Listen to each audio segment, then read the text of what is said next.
जय हिंद बच्चों, आपका हमारे यूट्यूब चैनल नवोदय और आरतीस में स्वागत है। तो आइए बात करते हैं इस वीडियो के माध्यम से औसत के पार्ट दूसरे के बारे में, जो कि क्वेश्चन नंबर 19 से शुरू होता है। क्वेश्चन नंबर 19 कह रहा है कि 3 के प्रथम 5 गुणजों का औसत क्या होगा। मतलब जो संख्या 3 है, इसके पहले प्रथम 5 लिखिए गुणज और फिर इनका औसत बताइए क्या होगा। देखेंगे 3 के प्रथम अगर 5 गुणज हमको लेना है तो हमको पता है कि गुणज किसे कहते हैं। गुणज वह बड़ी से बड़ी संख्या होती है जो अपनी संख्या से पूरा पूरा कट जाती है। देखेंगे 3 एके 3, 3 दूनी 6, 3 त्रिका 9, 3 चौके 12 और 3 पच्चे 15। ये हमने सवाल ने कहा था कि 3 के प्रथम 5 गुणज लीजिए, हमने ले लिया। अब अगर इनका औसत निकालना है तो सबको कर देंगे प्लस, यानी सबको जोड़ देंगे और संख्याओं की संख्या से भाग कर देंगे। तो 1 2 3 4 5, यहाँ पर 5 हो जाएगा। अब सवाल कह रहा था कि इनके औसत बताइए। औसत हम ऐसे भी निकाल सकते हैं, लेकिन हमने आपको बताया था कि अगर संख्याएं क्रम से हो, क्रम से मतलब क्रम से हो जिनके बीच का अंतर समान होता है, वो संख्या क्रम से हो। देखिए 3 3 6, 6 3 9, 9 3 12, 12 और 3 15 होता है। और जब ये संख्याएं क्रम से हैं, लगातार हैं, तो हम केवल पहली संख्या को पकड़ लेंगे और केवल अंतिम संख्या को पकड़ लेंगे और दोनों को जोड़कर 2 से भाग करेंगे। 15 और 3 18, 2 से जब भाग करेंगे 2 एके 2 और 2 नवा 18, आ गया हमारे पास उत्तर 9। यही हमारा उत्तर हो जाएगा। अगर आप इस प्रकार भी जोड़ोगे तब भी उत्तर आ जाएगा, लेकिन मैं आपको यही कहूँगा कि अगर संख्याएं क्रम से हो या संख्याओं के बीच का अंतर समान हो तो आप केवल पहली संख्या उठाइए और अंतिम संख्या उठाइए, उनको जोड़कर 2 से भाग करिए, उत्तर तब भी आ जाएगा। आइए देखते हैं क्वेश्चन नंबर 20 कि 11, 23 तथा x का औसत अगर 40 दे रखा है तो बताइए x के स्थान पर संख्या क्या होगा। तो हम सबको पता है कि औसत तभी आएगा जब हम संख्याओं की संख्या को जोड़ेंगे और उसको उसकी संख्या से भाग करेंगे, तभी आएगा। देखेंगे तो 11 यहाँ पर ले लेंगे प्लस 23 और तथा वहाँ प्लस x बराबर, जब इनको जोड़ा गया होगा और जोड़ने के बाद जब इनकी संख्या से, यानी 1 2 3, जब इनकी संख्या से भाग किया गया होगा तब जाकर हमको औसत मिला होगा 40। बजे इतना बात समझ में आया। सवाल ने कह रखा था 11, 23 तथा x का औसत 40 है। हमने क्या किया कि इसका औसत निकाल कर देख लिया तो आया 40, क्योंकि संख्याओं का योग बटा संख्याओं की संख्या करके हमने औसत 40 निकाल लिया। अब देखें ये भाग में है, अगर भाग बराबर के उस पार जाएगा तो गुणे में हो जाएगा। यहाँ पर लिखा है 11 प्लस 23 प्लस x बराबर 40 तिया 120 हो जाएगा। अब हम क्या करेंगे, इन दोनों को जोड़ लेंगे। 3 और 1 4, 2 और 1 3, 34 प्लस x बराबर 120। अब इस x को हम अगर रोक लेंगे तो 34 प्लस में है, अगर बराबर के उधर जाएगा तो चिन्ह चेंज हो गया, यानी माइनस में हो जाएगा। सॉरी 34 लिखेंगे, 31 लिख दिया हमने, 34। अब क्या करेंगे, घटा देंगे। 10 में से 4 गया 6, यहाँ बचा 11, 11 में 3 गया 8, यानी जो x का जो मान होगा वो अपना 86 होगा। आइए देखते क्वेश्चन नंबर 21। 8 व्यक्तियों की एक समिति में 35 वर्ष तथा 45 वर्ष के 2 सदस्यों के स्थान पर 2 स्त्रियों को लिए जाने से समिति के सदस्यों की औसत आयु में 2 वर्ष की वृद्धि हो जाती है। इन 2 स्त्रियों की औसत आयु होगी। मतलब कहने का है कि कोई 8 व्यक्ति थे, इन 8 व्यक्तियों का जो समिति था इनका औसत था, और इन समिति में अगर 35 वर्ष और 45 वर्ष के 2 युवकों को निकाल लिया गया और उनके स्थान पर एक स्त्री को जोड़ दिया गया, तो बताइए कि जो स्त्रियां आई वो इन स्त्रियों का औसत आयु क्या होगा। कि माना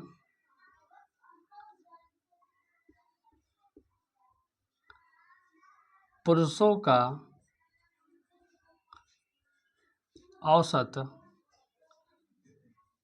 x है, कि पुरुष का जब औसत निकाला गया तो x है, तो बताइए, अगर पुरुष का औसत यक्स है तो अगर योग करेंगे, मतलब माना 8 पुरुषों का औसत यक्स है, माना कि 8 पुरुष का जो औसत है यक्स हमने मान लिया, योग कितना हो जाएगा सर? औसत गुणे संख्या, तो 8 यक्स, यानी योग जो होगा वो हमारा 8 यक्स हो जाएगा। योग हो गया। अब हम मान लेते हैं कि जो स्त्री का जो योग है ना, तो स्त्रियों का योग जो देख लेंगे कि स्त्रियों का जो आयु, जो दोनों स्त्रियां हैं, तो दोनों स्त्रियों का योग बराबर किसका योग? आयु का योग बराबर कितना मान लेंगे? y मान लेंगे। जब y हम मान लेते हो, ध्यान दीजिएगा कि जब हम इस 8 कुल योग में से जब 35 वर्ष का एक आदमी और जब 45 वर्ष का एक आदमी निकालते हैं, यानी कह सकते हैं कि हमारे पास टोटल जो संख्या का योग है 8 यक्स है। इसमें जब हम 35 वर्ष के एक युवक को निकालते हैं और 45 वर्ष के एक युवक को निकालते हैं और इन सब के स्थान पर जब हम एक महिला को लाते हैं, महिला को लाते जोड़ देंगे, तो हमारा औसत आयु बढ़कर 2 गुना बढ़ जाता, 2 बढ़ जाता है। कितना बढ़ जाता है? 2 बढ़ जाता है। पहले औसत यक्स था, बढ़ गया 2 हो गया। अभी भी संख्या कितनी है? 8 ही है। ठीक है, इतना बात समझ में आया। अब सवाल कह रहा है तो बताओ कि दोनों स्त्रियों का औसत क्या होगा। तो देखिए इसी को हम हल कर लेंगे, उत्तर हमारा आ जाए। देखेंगे ये भाग में है, अगर उधर जाए तो गुणे में हो जाएगा, तो हो जाएगा 8 यक्स माइनस, देखेंगे 35 पहले दोनों जोड़ देंगे क्योंकि समान चिन्ह है।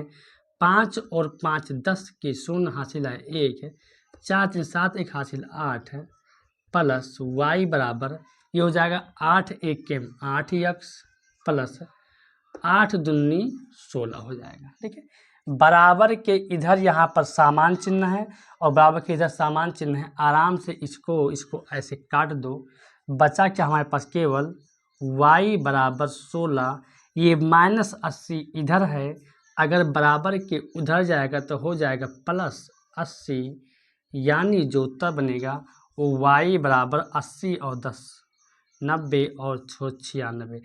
अब y का मान हमको मिल गया है 96, यानी y जहाँ हमने माना है उसका मतलब है 96।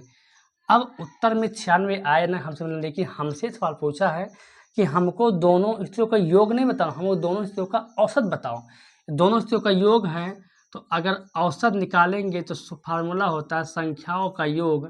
संख्या टोटल 2 महिलाएं हैं, दोनों महिलाओं का योग 96 है, महिलाएं 2 हैं तो 2 1 2 और 48 दूना 96, यानी जो औसत बनेगा वो बनेगा 48। आइए देखते हैं क्वेश्चन नंबर 22 कि 3 संख्याओं का औसत 27 है, दूसरी संख्या पहली संख्या की 3 गुनी है और तीसरी संख्या पहली की 5 गुनी हो, तो पहली संख्या क्या है, हमसे ये पूछा है।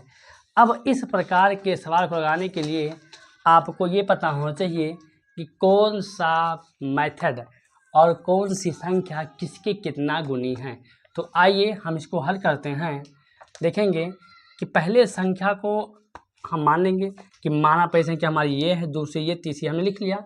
अब सवाल जो कह रहा है कि यदि दूसरी संख्या पहली संख्या कितनी हो, अगर जो दूसरी संख्या है वो पहली संख्या के 3 गुनी, अगर पहली मानेंगे यक्स है तो दूसरी हो जाएगी 3 यक्स। क्यों? सवाल कह रहा था कि जो दूसरी संख्या है वो पहली की 3 गुनी है, हमने मान लिया पहली यक्स तो दूसरी 3 गुनी हो जाएगी, 3 यक्स हो जाएगी। अब सवाल कह रहा है और तीसरी संख्या पहली की 5 गुनी है, और क्या कि जो तीसरी संख्या है वो पहली की 5 गुनी है, तो अगर पहली यक्स है तो तीसरी 5 गुनी तो हो जाएगी 5 यक्स। इतना हो गया। अब इन संख्याओं को हमको पता हो गया। अब सवाल ने कह रखा है कि अगर 3 संख्याओं का औसत 27 है तो हम निकालेंगे कि तीनों संख्याओं का योग कितना है। तीनों संख्या योग हो जाएगा 27 गुणे 3 बराबर 81। 27 गुणे 3 बराबर 81 कि तीनों संख्याओं का योग 81 है। अब सवाल के अनुसार इन तीनों का हम जोड़ लेंगे, तो जब जोड़ेंगे तो इन तीनों का मान हो जाएगा 81 के बराबर। इसलिए हो जाएगा कि तीनों संख्याओं का योग 81 है। 5 3 8 और 1 9 यक्स हो गए, 9 यक्स बराबर 81। हम सबको पता है बराबर के इधर संख्याओं को हम काट सकते हैं समान चिन्ह में, तो 9 1 9 और 9 9 81। एक्स का मान जो आ गया 9 आ गया, लेकिन हमारा ये उत्तर नहीं होगा। हमसे उत्तर पूछा है तो पहली संख्या बताओ। तो बताओ पहली संख्या हमारी क्या है सर? पहली संख्या हमारी x है और x का मान ही तो 9 आया है ना। तो यानी उत्तर जो होगा हमारा ये 9 ही होगा। अगर पूछता सर दूसरी संख्या बताओ तो 3 गुणे x यानी 9 3 27 हो जाता। तीसरी संख्या बताया तो 9 5 45 हो जाता। यही हमारा उत्तर हो जाता, ठीक है ना। तो जो सवाल पूछा था कि हमको बताओ पहली संख्या क्या है, हमने पहली संख्या x ही माना था, उत्तर आ गया। अब आइए देखते हैं क्वेश्चन नंबर 23। बहुत ही मज़ेदार क्वेश्चन है। लिखा हुआ है रविवार कामा सोमवार कामा मंगलवार कामा बुधवार एवं गुरुवार का औसत तापक्रम अगर 80 फ़ारेनहाइट है। फिर कह रहा है कि सोमवार मंगलवार बुधवार गुरुवार एवं शुक्रवार तथा शनिवार का औसत तापक्रम 81 डिग्री फ़ारेनहाइट है। यदि रविवार का तापक्रम 76 डिग्री फ़ारेनहाइट हो तथा शनिवार का तापक्रम शुक्रवार के तापक्रम 4 डिग्री फ़ारेनहाइट अधिक हो तो शनिवार का तापक्रम हो। यानी हमको टोटल फोकस करना है शनिवार के तापक्रम का कितना होगा। अब देखेंगे सवाल के मुख्य जो बिंदु हमने लिख लिया है कि पहला क्या कहता है कि रविवार प्लस सोमवार प्लस मंगलवार प्लस बुधवार एवं गुरुवार का अगर औसत देखा जाए तो 80 डिग्री फ़ारेनहाइट हम निकालेंगे कि इन सब का योग कितना होगा। जब योग की बात करेंगे तो 80 डिग्री फ़ारेनहाइट तो है, गुणे कितने दिन हुए 1 2 3 4 5, जब 5 से गुणा करेंगे तो हो जाएगा 8 पंचे 40, 400 डिग्री फ़ारेनहाइट ये मान हो गया। मतलब इन 5 दिनों में जो फ़ारेनहाइट का जो योग था टोटल 400 डिग्री फ़ारेनहाइट था। अब उसी क्रम को रखा गया कि अगर सोमवार मंगल बुध गुरु शुक्र शनि का अगर औसत तापक्रम 81 डिग्री फ़ारेनहाइट हो तो इनका योग क्या होगा। तो इनका योग जो बनेगा वो 81 डिग्री फ़ारेनहाइट गुणे कितने दिन टोटल हुए 1 2 3 4 5 6 दिन हुए। अब इन 6 दिन को हम गुणा करेंगे 6 के 6 8 48 486 डिग्री फ़ारेनहाइट ये मान हो गया। अब हमको ये पता हो गया कि 5 दिन का जो औसत तापक्रम योग था 400 था, 6 दिन का 486 हो गया। अब सवाल कह रहा था कि अगर रविवार का तापक्रम 76 डिग्री फ़ारेनहाइट हो और सवाल में ये भी था कि शनिवार का तापक्रम शुक्रवार के तापक्रम 4 डिग्री अधिक है, 4 डिग्री फ़ारेनहाइट अधिक है। मतलब शनिवार का जो तापक्रम है वो शुक्रवार से 4 डिग्री अधिक है। यानी हम ये भी कह सकते हैं कि शुक्रवार का जो तापक्रम था वो शनिवार के तापक्रम 4 डिग्री कम था। जब शनिवार का 4 ज़्यादा है तो शुक्रवार का 4 शनिवार से कम हो, ये लिख लिया। ऐसा क्यों किया, हमको मान निकालना शनिवार का। अब देखेंगे कि इन सबको हम क्या करेंगे, कर लेंगे घटा लेंगे। जब घटाएंगे देखेंगे तो यहाँ माइनस हो जाएगा, माइनस माइनस माइनस माइनस, है ना। अब हो जाएगा सोमवार प्लस में माइनस में कट जाएगा, प्लस में माइनस में प्लस से माइनस कट गया, ये सब प्लस माइनस का माइनस हो जाएगा। और ये बचा यहाँ पर शुक्रवार एवं शनिवार और यहाँ पर रविवार, यानी बचा केवल हमारा रविवार है। क्या है, रविवार बचा। क्या बचा, रविवार। ये घटा नहीं क्योंकि भाई ये तो प्लस में था। रविवार प्लस माइनस का माइनस क्या बचा यहाँ पर, शुक्रवार। फिर यहाँ पर प्लस माइनस का माइनस क्या बचा यहाँ पर, शनिवार। अब एक बार आपको डाउट क्लियर करते हैं माइनस में क्यों आ रहा है। देखिए जब हम यहाँ पर माइनस लगाए तो सोमवार था प्लस में, सोमवार हो गया माइनस में, कट गया। बचा यहाँ पर केवल शुक्रवार, तो ये था, ये यहाँ पर रविवार बचा, रविवार लग जा। ये प्लस और माइनस जब हुआ तो हो गया माइनस शुक्रवार। ये शनिवार था, प्लस माइनस तो शनिवार हो गया बराबर। अब इसको भी तो घटाएंगे क्योंकि 4 था, ये छोटा है ये बड़ा है, हम ऊपर से नीचे घटा रहे हैं तो घटेगा, लेकिन चिन्ह लगेगा -86 हो जाएगा -86 डिग्री फ़ारेनहाइट ये, क्योंकि ये हमारा क्या है, बड़ा है। और जब बड़ा है तो इसका चिन्ह लगेगा माइनस का, ठीक है। अब देखेंगे कि रविवार का तापक्रम कितना है, 76 डिग्री फ़ारेनहाइट, इसको हम ऐसे उतार लेंगे माइनस। शुक्रवार का जो तापक्रम है वो शनिवार के तापक्रम, तो शनिवार अंदर लेंगे, यानी हो जाएगा शनिवार -4 डिग्री फ़ारेनहाइट। इतना बात समझ में आई। क्वेश्चन बंद कर दिए, माइनस था शनिवार हो गया, माइनस था शनिवार हो गया। अब शनिवार हो गया बराबर -86 डिग्री फ़ारेनहाइट। ध्यान हम यहाँ थोड़ा क्रॉप लेते हैं क्योंकि ये हमारा अलग विषय, ठीक है। इतना समझ में आ गया। रविवार का तापक्रम था, हमने यहाँ पर लिख लिया। रविवार का तापक्रम था 76, हमने लिख। ध्यान समझिए, क्वेश्चन बहुत ही अच्छा है, ठीक है। एक बार फिर समझिए, जब ये सब हमने काटा तो यहाँ पर बचा रविवार माइनस शुक्रवार माइनस शनिवार। हमको मान निकालना शनिवार का, किसी प्रकार हम शुक्रवार को यहाँ से गायब कर देते हैं। रविवार का तापक्रम दिया था 76 डिग्री फ़ारेनहाइट, रख दिया। शुक्रवार का मान था कि शुक्रवार का तापक्रम, हालांकि किताब में ये कहा गया था कि शनिवार का तापक्रम शुक्रवार से 4 अधिक है, तो हमने निकाला कि शुक्रवार का क्या होगा, तो शुक्रवार का शनिवार से 4 कम होगा। अगर ये ज़्यादा है तो कम होगा। शुक्रवार जहाँ था वहाँ लिख दिया शनिवार -4 डिग्री फ़ारेनहाइट, क्योंकि लिखा शुक्रवार का तापक्रम इतना ही है। माइनस शनि से लिख दिया। अब ये घटा दिया, 400 में 486 नहीं घटेगा, उल्टा घटाना पड़ा तो 86 है, लेकिन 86 माइनस में आ गया, ठीक है। अब देखेंगे 76 लिख देंगे, 76 डिग्री फ़ारेनहाइट। ये माइनस शनिवार तो हो जाएगा माइनस शनिवार हो जाएगा, माइनस शनिवार हो जाएगा। ये माइनस माइनस हो जाएगा प्लस 4 डिग्री फ़ारेनहाइट हो जाएगा, ठीक है। ये था माइनस शनिवार, तो माइनस शनिवार यहाँ पर लिख ही देंगे माइनस शनिवार, और बराबर जो आएगा वो वही आएगा -86 डिग्री फ़ारेनहाइट, ये हो जाएगा। अब यहाँ 76 प्लस में ये 4 प्लस में जुड़ जाएगा, तो 76 और 4 हो जाएगा 80 डिग्री फ़ारेनहाइट।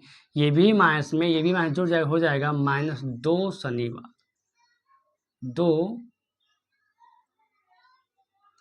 2 शनि हो जाएगा ना, बराबर -86 डिग्री फ़ारेनहाइट हो जाएगा। ये 80 अगर उधर गया, ये 80 अगर उधर गया तो ये प्लस था तो माइनस हो जाएगा, यानी हो जाएगा -2 शनिवार बराबर -86 डिग्री फ़ारेनहाइट -80 डिग्री फ़ारेनहाइट। जोड़ देंगे, ये चिन्ह समान है, जोड़ देंगे तो 8 8 160 166 डिग्री फ़ारेनहाइट ये हो जाएगा। ये -2 शनिवार हो जाएगा। अब ध्यान से अगर देखेंगे तो माइनस यहाँ पर से कट जाएगा और माइनस यहाँ से कट जाएगा, बाकी बचा 2 2 का 2 1 2 और 2 8 16 और 2 3 6, यानी शनिवार का जो मान होगा वो होगा 83 डिग्री फ़ारेनहाइट, और यही हमारा उत्तर हो जाएगा। आइए देखते हैं क्वेश्चन नंबर 24। सवाल थोड़ा टफ है लेकिन बहुत ही आसान है। एक बार इसको पीछे से आप फिर करके देखिए, स्किप करके बार बार देखिए कि 17 14 15 17 19 तथा 25 का औसत क्या होगा। तो औसत का एक ही फार्मूला है, संख्याओं का योग बटा संख्याओं की संख्या। संख्याओं का योग करेंगे तो हो जाएगा 17 + 19 + 25, और बटा संख्याओं की संख्या देखेंगे 1 2 3 4 5। अगर ये क्रम से होते तो पहली संख्या और अंतिम संख्या, लेकिन जोड़ेंगे तो आएगा 5 9 14 14 7 21 21 और 5 26 26 और 4 30 के 0 हासिल आए 3 2 1 3 1 4 1 5 1 6 और 3 9 90/5 5 1 5 और 18 पंचे 90, यानी जो औसत होगा वो 18 होगा। आइए देखते हैं क्वेश्चन नंबर 25। 5 लड़कों की आयु क्रमशः 13 15 11 9 और 8 है, तो इनका औसत आयु बताओ। ध्यान देना कि सवाल में आपको देखो बहुत सिंपल सवाल है, सवाल ने आपको फंसाता कहाँ पर, यहाँ पर है लिखा है 5 लड़कों की औसत आयु, यानी बच्चे इसको भी लेंगे, इसको सबको जोड़ेंगे और फिर 5 से भाग करेंगे। ध्यान देना कि इसने कहा कि 5 लड़कों की आयु क्रम से नहीं, 5 लड़के की आयु बोध कराने के लिए, ये इसका औसत कोई लेना देना नहीं है। यानी हमको जो कहा कि 5 लड़कों की आयु क्रम कितना है, तो पहले की 13 है, दूसरे का 15 है, फिर 11 है, फिर 9 है, फिर 8। देखेंगे 1 2 3 4 5 तो हो ही गया। अब इनका अगर हमको औसत निकालना है तो 5 से भाग कर देंगे। क्यों कर देंगे, क्योंकि 5 लड़के हैं, वैसे कि लोग 1 2 3 4 5, बहुत बच्चे क्या करेंगे, इस 5 को भी यहाँ लिख लेंगे और 6 जोड़ देंगे और भाग कर देंगे। अब इन सबको हम जोड़ेंगे तो 8 9 17 17 1 18 18 5 23 23 और 3 26 के 6 हासिल आए 2 1 1 2 1 3 3 और 2 5, यानी हो गया 56/5। अब जब 56/5 हो गया तो अब इसको हम काटेंगे, 5 से कटेगा नहीं, 5 से ये नहीं कटेगा तो हम कह देंगे 11 पचे 55 एक 56, यानी 11 सही 1/5 वर्ष इसके बच्चों का औसत आयु होगा। आइए देखते हैं क्वेश्चन नंबर 26 कि लगातार 11 विषम संख्याओं का औसत बताओ। तो जब लगातार हमको 11 विषम संख्या देखते हैं, सवाल ने कहा कि लगातार यानी हम केवल संख्याओं को ढूंढ लें, बाकी आसान हो जाएगा। तो लगा पहली विषम संख्या सर 1 है, फिर 3 है, 5 है, 7 है, 9 है, 11 है, 13 है, 15 है, 17 है, 19 है, 21 है, 23 है। देखेंगे 11 हुआ कि नहीं हुआ। तो 1 2 3 4 5 6 7 8 9 10 11। देखिए एक हमने ज़्यादा दिया, हमसे क्यों कहा है कि लगातार 11 विषम संख्याओं का औसत बताओ। अब सर देखेंगे तो 1 2 3 2 5 2 7 2 9 2 11 2 13 2 15 2 17 2 19 2 21, सबके बीच का अंतर समान है, यानी संख्याएं लगातार क्रम से लिखी हुई हैं। अगर हमको क्रम वाली संख्याओं का औसत निकालना है तो केवल पहली संख्या को पकड़ेंगे और अंतिम संख्या को पकड़ेंगे, तो 1 + 21 बटा और 2 से भाग कर देंगे। तो 21 और 1 22, 22/2 यानी 2 के 2, 11 22, और हमारा जो उत्तर आ जाएगा वो 11 हो जाएगा। हालांकि अगर आप इन सबको जोड़ोगे और 11 से भाग करो तब भी उत्तर वही आने वाला है, ठीक है ना। क्वेश्चन 27 कह रहा है 2, 5, 8, 11, 14, 17 और 20 का औसत है। बहुत ईजी सवाल है। जब सवाल ने ये कह दिया कि इनका औसत बताओ, फार्मूला होता है औसत संख्याओं का योग, सबको जोड़ दो। पहले तो सबको जोड़ दो, बेहिचक जोड़ो इनको, उसके बाद इनकी संख्या गिनो। संख्या 1 2 3 4 5 6 7 है, 7 से भाग करो, बस उत्तर आ जाए। देखेंगे कि 20 10 30 10 40 10 50, 50 और 8 58, 58 2 60, 60 5 65, 65 और 7 72, 72 और 4 76, 76 और 1 77, यानी जो उत्तर आ गया वो आ गया आपका 77, 77/7, 7 × 7 11 से 77, उत्तर जो हमारा आ गया वो आ गया 11। क्वेश्चन 28 कह रहा है, बहुत ही प्यारा क्वेश्चन है, 1 से 10 तक प्राकृतिक संख्याओं का औसत बताओ। तो जब 1 से 10 तक संख्या पर ध्यान देंगे, जब हम 1 से 10 तक गिनती को लिखेंगे तो कहीं ना कहीं क्रम से हो जाएंगी। बोलिए हो जाएंगी नहीं हो जाएंगी? 9 10। अब हमसे यही पूछा ही है कि 1 से लेकर 10 तक की सभी प्राकृतिक संख्याओं का क्या बताइए, औसत बताइए। तो भैया ये क्रम से है, हम पकड़ेंगे पहली संख्या को और पकड़ेंगे अंतिम संख्या को और बटा 2 से भाग करेंगे। तो 10 और 11, 11/2 जब भाग करेंगे, 2 के 2 2 पंचे 10, 2 के 2 2 पंचे, यानी उत्तर हो जाएगा 5.5। आइए देखते हैं क्वेश्चन नंबर 29। 2, 3, 5, 0, 15 का औसत क्या होगा। तो कुछ नहीं करना, इन सबको जोड़ लो और इनकी संख्या से भाग कर दो। 1 2 3 4 5, टोटल 5 है, 5 से भाग करेंगे। 15 5 20 और 5 25/5, 5 के 5 और 5 हम 25, जो उत्तर आ जाएगा हमारा 5 आ जाएगा। क्वेश्चन 30 कह रहा है, यदि 120 प्रति कुर्सी की दर से 20 कुर्सी, 130 रुपये की दर से 15 कुर्सी तथा 150 की दर से 25 कुर्सियाँ खरीदी गई, तो बताइए प्रति कुर्सी का औसत मूल्य क्या होगा। यानी हमसे पूछा जाए कि औसत बताओ क्या होगा प्रति कुर्सी का। देखेंगे कि 120 रुपये में टोटल 20 कुर्सी खरीदेंगे तो 12 दूना 24, यानी 2400 में पहले कुर्सी खरीदेगी 20 वाली, 120 वाली कुर्सी जब खरीदी गई टोटल 24 रुपये देना पड़ा। फिर 15 × 45 के 5 हासिल आए 4, 15 के 15, 15 4 19, और यानी 1950 की कुर्सी खरीदी गई 130 वाली।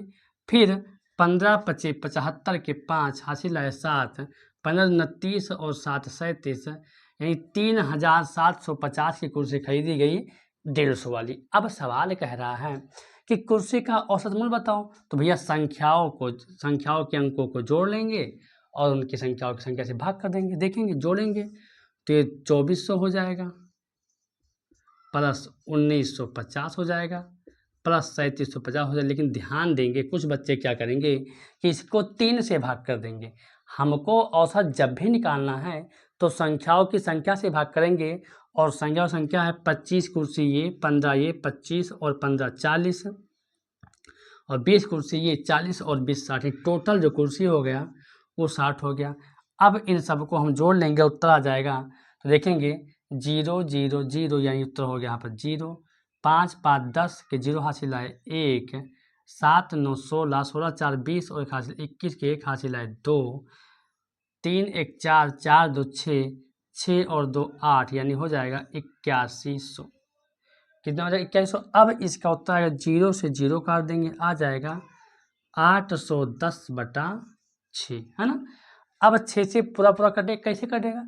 अरे अंत में 0 है तो कट जाएगा 2 से, और 81 3 पहाड़ी में आता है तो देखेंगे 6 केम 6, 6 केम 6 यानी हो गया 2, और हो जाएगी कि 6 त्रिक 18, यहाँ पर 3 और 6 पंचे 30, यानी प्रति कुर्सी का औसत जो मूल्य होगा वो 135 होगा। क्वेश्चन 31 कह रहा है कि 5 के प्रथम 5 गुणजों का योग बताओ।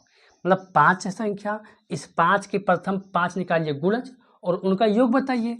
तो भैया 5 1 5, 5 दूनी 10, 5 3 15, 5 चौके 20, 5 चौके 25। ये रहा 5 के हो गया गुणज। अब इनका निकालना औसत, तो 5 से भाग कर देंगे। 20 20 40, 10 50, 10 60, 5 65, 65 5 70, 70 और 5 75, 75/5, 5 1 5 और 15 5 75, यानी जो औसत होगा वो 15 होगा। आइए देखते हैं क्वेश्चन नंबर 32 कि x + 3, x + 6, x + 9, x + 12, x + 15 का औसत यदि 15 हो तो प्रथम 3 संख्याओं का औसत क्या होगा? ध्यान दीजिएगा। क्या कि x + 3, x + 6, x + 9, x + 12, x + 15 का अगर औसत 15 है तो हमें प्रथम 3 का औसत बताना है क्या होगा। तो प्रथम 3 का औसत हम तभी निकाल पाएंगे जब हम इनके संख्याओं का ज्ञात होगा। तो आइए पहले ज्ञात करते हैं कि संख्याएं कुल कितनी थी। तो x + 3 है, कामा को करेंगे plus x + 6 plus x + 9 plus x + 12 plus x + 15, इन सब को जब जोड़ेंगे तो और जब इनकी संख्या से भाग की कुल कितनी संख्या, तो 1 2 3 4 5, कुल संख्याओं की संख्या 5 है। जब हम इनको भाग करते हैं तो हमें मिलता है औसत, और औसत दे रखा है कि 15 है। अब देखेंगे कि 1x 2 3 4 5, यानी ये x बराबर तो 5x हो जाएगा। टोटल 5x है तो 5x हो जाएगा। देखेंगे 5 2 7, 7 9 16, 16 6 22, 22 3 25, 25 के 5 हासिल आए 2, 1 1 2 और 2 4, ये हो गया। ये 5 देखेंगे भाग में है, अगर उधर जाएगा तो गुणा हो जाएगा। तो 15 और 25 75 हो जाएगा। ये 5 गया तो 15 25 75 हो गया। अब यहाँ पर 5 एक रोक लेंगे, और अगर 75 यहाँ पर है, अगर ये प्लस है माइनस में उधर जाएगा तो हो जाएगा 45 माइनस 5 एक्स को रोकेंगे। 5 में 5 गया 0, 7 में 4 गया 3, हो गया 5 एक्स बराबर 30, 5 1 5, 5 6 30, एक्स का मान जो आ गया वो आ गया आपका 6, यानी एक्स का मान जो है वो 6 है। अब ध्यान देना, सवाल ने कहा था कि हमें प्रथम 3 संख्या का औसत बताना है। तो सर प्रथम 3 संख्या x + 6 है, x + 3 है, x + 6 है, फिर x + 9 है। इनका हमको निकालना है औसत। जब औसत निकाल तो 1 2 3 संख्या 3 लिख देंगे। देखिए x का मान 6 लिख देंगे, 6 + 3 प्लस 6 + 6 प्लस 6 + 9 बटा 3, 6 3 9 प्लस 6 6 12 प्लस 9 6 15। आप लोग कुछ समझ में आ रहा है? देखेंगे कि 1 2 3 4 5 सर 6 अंक है, नीचे आप 3, लेकिन नहीं, ये तो हमारी संख्या है ना, ये हमारी 3 संख्या, हम तो मान निकाल रहे हैं। ठीक है, तो 6 3 9, 6 6 12, 9 6 15, ये हो गया। अब काटेंगे तो 15 और ये 15 और 9 24 24 2 26 26 10 36 36/3 3 1 3 और 12 3 36। जो उत्तर हमारा आएगा वो आएगा 12। प्रथम 3 संख्याओं का औसत जो है वो 12 है। आइए देखते हैं क्वेश्चन नंबर 33 कि 5 संख्याओं का औसत 25 है। यदि 4 संख्याएं 30 29 25 तथा 20 हैं तो 3 सबसे बड़ी संख्याओं का औसत बताओ क्या होगा। देखिए ये भी सवाल कोई कठिन नहीं है। हमने मुख्य बिंदु को लिखा कि 5 संख्याओं का औसत 25 है और यदि 4 संख्याएं 30 29 25 और 20 हैं तो जो इन पांचों में सबसे जो बड़ी संख्या 3 है उनका हमको निकालना औसत। पहले हम ये निकालेंगे कि वो पांचों संख्याएं हैं कौन। 4 संख्या हमको पता है, 5 नहीं पता तो 5 ऐसे याद करेंगे। अगर पांचों संख्याओं का औसत 25 है तो योग जो होगा वो 25 पंचे 125 होगा। इतना बात समझ में आया। अगर भाई औसत 25 है तो योग निकालना है तो 5 का गुणा 25 में 25 पंचे 125 हो जाएगा। ठीक है ना। करके देखिए दिखा देते हैं। देखिए 25 औसत था। योग का फार्मूला होता है औसत गुणे संख्याओं की संख्या। 25 पंचे 125 हो गया। यानी पांचों संख्याओं का योग 125 है। 4 संख्या हमको पता है। अगर हम इन चारों को जोड़कर इसमें घटाएंगे तो हमको पांचवी संख्या भी पता हो जाएगी। तो आइए जोड़कर घटाते हैं। देखेंगे 30 20 50 50 20 70 70 और 20 90 90 5 95 95 और 9 104। कितना होता है 104। अब अगर हम 104 घटा लेंगे तो 5 में 4 गया 1, 2 में से यहाँ बचा 2 में से 0 गया 2, 21। यानी जो पांचवी संख्या हमारी है वो 21 है। अब सवाल कह रहा है कि 3 सबसे बड़ी जो संख्या है उनका बताइए औसत। तो देखिए सबसे बड़ी संख्या जो तीसरी है, पहली संख्या सबसे बड़ी 30 है, लिख लेंगे यहाँ पर 30। प्लस उसके बाद जो सबसे बड़ा है वो है 29, लिख लेंगे यहाँ पर 29। प्लस उसके बाद बड़ी संख्या जो 25, लिख लेंगे यहाँ पर 25। अब आपके मन में ख्याल आता हो कि सच तो फिर हमने इसको क्यों निकाला। इसलिए निकाला कि हो सकता है कि ये भी बड़ी हो रही हो, लेकिन नहीं हुआ तो अच्छी बात है। अब इसको 3 से हम भाग कर देंगे। देखेंगे कि 20 20 40 40 और 30 70 70 और 9 79 79 और 5 होता है 84 84/3 ये हो जाएगा। अब काटेंगे तो 3 1 3 3 दूनी 6 2 3 6 हाथ यहाँ से यहाँ पर 2 आया, हो गया 24 और 8 तिरिक 24 28 या 84। यानी जो 3 जो बड़ी संख्या का औसत होगा वो 28 होगा। आइए देखते हैं क्वेश्चन नंबर 34। एक कक्षा के 20 लड़कों की औसत आयु 12 वर्ष है। यदि उनके अध्यापक की आयु भी जोड़ ली जाए तब औसत आयु 1 वर्ष बढ़ जाती है। तो अध्यापक की आयु क्या है। बहुत ही बेहतरीन प्रश्न है। कह रहा है कि कोई कक्षा में अगर 20 लड़के पढ़ रहे हैं ना तो 20 लड़कों की औसत आयु 12 वर्ष है। ये सवाल नहीं कह रहा था कि कोई कक्षा है जिस कक्षा में टोटल 20 लड़के पढ़ते हैं और 20 लड़कों का जब औसत आयु निकाला गया तो 12 वर्ष आया। अब कह रहा है कि उसी कक्षा में अध्यापक को जोड़ने पर, उसी कक्षा में अध्यापक को भी क्या कर लिया गया, जोड़ लिया गया।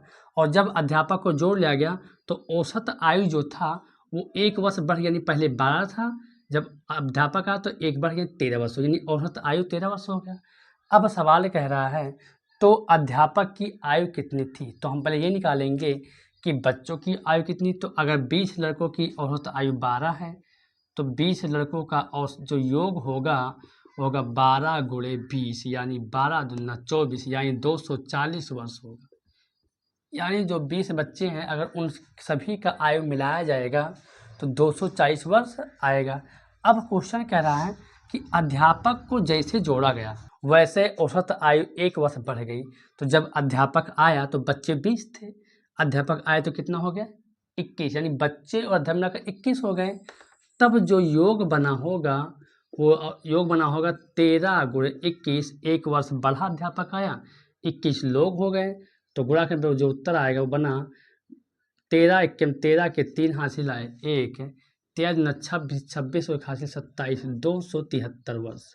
जब अध्यापक नहीं थे तब बच्चों का योग 240 था।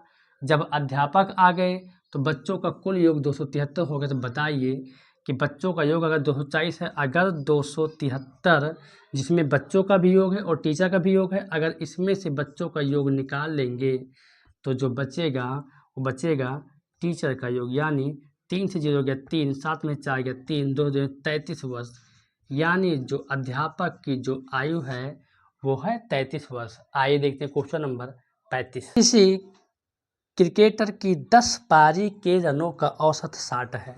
मतलब कोई खिलाड़ी है मैच खेलने वाला जो अगर 10 पारी खेलता है, तो जब 10 पारी खेलता है तो उसके रनों का जो औसत है ना वो 60 है। तो 11वीं पारी में वह कितने रन बनाए, तो जो अगली पारी 11वीं पारी जो खेलेगा वो उसमें कितने रन बना दे कि उसका औसत 62 हो जाए। तो पहले ये निकालेंगे कि 10 पारी के रनों का योग अगर औसत अगर 60 है, 10 पारी में कितना रन वो बनाएगा, तो 60 गुणे 10 बराबर 600 हो जाएगा। योग का सूत्र होता है औसत गुणे संख्याओं की संख्या। 600 रन बनाएगा, यानी उसने कुल 10 पारी में 600 रन बनाए ही हैं। अब सवाल कह रहा है कि 11वीं पारी में कितने रन बनाए कि औसत 62 हो जाए। पर ये निकाल लो कि 11वीं पारी में जब वो खेलेगा तो योग कितना हो जाए उसका, तो औसत गुणे संख्याओं की संख्या 11 दूना 22, 11 छक्का 66, 66 और 2 68, यानी 11वीं पारी में तक उसका औसत हो जाएगा 682। जब 10 पारी तक खेला तो उसका रन टोटल 600 था। जब 11 पारी खेला तो रन हो गया 682, यानी 11वीं पारी में जो रन उसने बनाया है वो 682 में 600 को हम घटा देंगे, हो जाएगा 82। यही हमारा उत्तर, यानी 11वीं पारी में वो 82 रन बनाएगा तब जाकर उसका औसत 62 हो जाएगा। आइए देखते हैं क्वेश्चन नंबर 36। एक बल्लेबाज 16 पारियों में रनों का औसत निश्चित मतलब उसका फिक्स है कि वो 16 पारी में इतना ही रन का औसत बनाया है। 17वीं पारी में उसने 80 रन बनाए हैं और जब 17वीं बार खेलने आया तो उसने 80 रन बनाया, जिससे उसका औसत 2 वर्ष बढ़ गया। जिससे हुआ क्या कि उसका औसत 2 वर्ष बढ़ गया। 17वीं पारी के बाद रनों का औसत है, तो हम क्या करेंगे कि मान लेंगे कि 16 पारियों में रनों का जो औसत है उसका सर x है, निश्चित है तो x मान लिया। तो अगर 16 पारी में रन का औसत x है तो सर योग कितना हो, यानी 16 पारी में उसने टोटल 16 x रन ही बनाए हैं, 16 x रन ही बनाए हैं। अब कह रहा है कि 17वीं पारी में उसने 80 रन ठोके हैं। कितने बनाए हैं? 80 रन बनाए हैं। और जिससे हुआ क्या, जब वो 80 रन बनाया तो उसका औसत 2 वर्ष बढ़ गया। तो 17वीं पारी में उसने रन 80 बनाए हैं तो उसका औसत 2 वर्ष बढ़ गया। तो यानी हम कह सकते हैं कि कुल जो रन होगा, अभी तो ये तो कुल रन जो बना उसका 17 पारी तक कुल रन जो बना उसका 17 पारी तक कुल रन का जो योग हुआ 16 तो 16 पारी तक था, और जब 17 पारी हुआ तो उसने 80 रन और बनाया, यानी 16x + 80। ध्यान देना, ये 16 पारी तक का रन था। जब इसने 17वीं पारी तक कुल 80 रन बना दिया तो 80 रन। अब जैसे उसने 80 रन बनाया, यानी 17वीं पारी का मतलब जब उसने 80 रन बनाया तो उसका औसत हो गया 2 वर्ष बढ़ गया। ठीक है, 2 वर्ष बढ़ गया। अब हम क्या करेंगे कि 17वीं पारी तक का औसत देखेंगे। तो 17वीं पारी तक का औसत हुआ क्या कि वो बढ़ गया, कितना बढ़ गया, यक्स पहले था और 2 वर्ष बढ़ गया। तो हम निकालेंगे, अगर योग निकालेंगे इसका तो योग हो जाएगा 17 गुणे x + 2। सवाल कह रहा है कि 17वीं पारी के बाद यानी पहले वाली है ना रनों का औसत क्या है, तो सर 17वीं पारी के बाद रनों का औसत हमने कितना माना सर यक्स। इसी x का मान अगर हम निकाल लेंगे तो उत्तर आ जाएगा। 17वीं पारी के बाद के रनों का औसत क्या है, देखेंगे कि अब हम क्या करेंगे, यहाँ पर थोड़ा सा लेंगे, ये 17x + 2 यहाँ लिख लेंगे और इन दोनों को हम कर देंगे बराबर कर देंगे, हो जाएगा 16x + 80। करेंगे ऐसा क्यों करेंगे, क्योंकि हमको x का मान निकालना, हमारे पास ये और ये दोनों को बराबर कर देंगे, उत्तर हमारा आ जाएगा। देखिए 17 ये गोले में है, इधर भाग में हो जाएगा, लेकिन इधर 17 × 17x + 17 दूना 34 बराबर 16x + 80 हो जाएगा। अब ये 70x यहाँ पर है, ये प्लस है, अगर इधर आएगा तो माइनस में हो जाएगा 16x हो जाएगा बराबर 80। ये प्लस में है, अगर उधर जाए तो माइनस में हो जाएगा 34। और जब घटाएंगे 10 में से 4 गया 6, यहाँ बचा 9 7, 7 में 3 गया 4, ये हो जाएगा यक्स, क्योंकि 70 में से 16 गया 1, यानी यक्स का मान जो है 46 है। यानी 17वीं पारी के पहले रनों का औसत जो है वो 6, क्योंकि यक्स मान आ गया 46, यानी उत्तर जो होगा हमारा 46 होगा। तो बच्चों आशा करते हैं कि आप सबको यह वीडियो अच्छा लगा होगा। देखिए हम हर प्रश्न को चाहते हैं कि अच्छे से अच्छे लगाएं और थोड़ा थोड़ा करें, लेकिन कुछ प्रश्न ऐसे होते हैं जिनको हम चाह कर भी शॉर्टकट नहीं कर सकते हैं, क्योंकि आपको हमको समझाना रहता है। अगर आपको समझने में कोई दिक्कत है तो आप कमेंट में लिखिए, आपको कोई भी असुविधा या कोई परेशानी होती है तो भी लिखिए, बेझिझक लिखिए। आपको हमारा कार्ड नंबर डिस्क्रिप्शन में दिया हुआ होता है, कोई भी ज़रूरत अगर बात करना है आपको तो डिस्क्रिप्शन में दिए हुए नंबर पर कॉल कर सकते हैं, ठीक है। तब तक के लिए धन्यवाद, फिर मिलते हैं आपको अगले वीडियो में।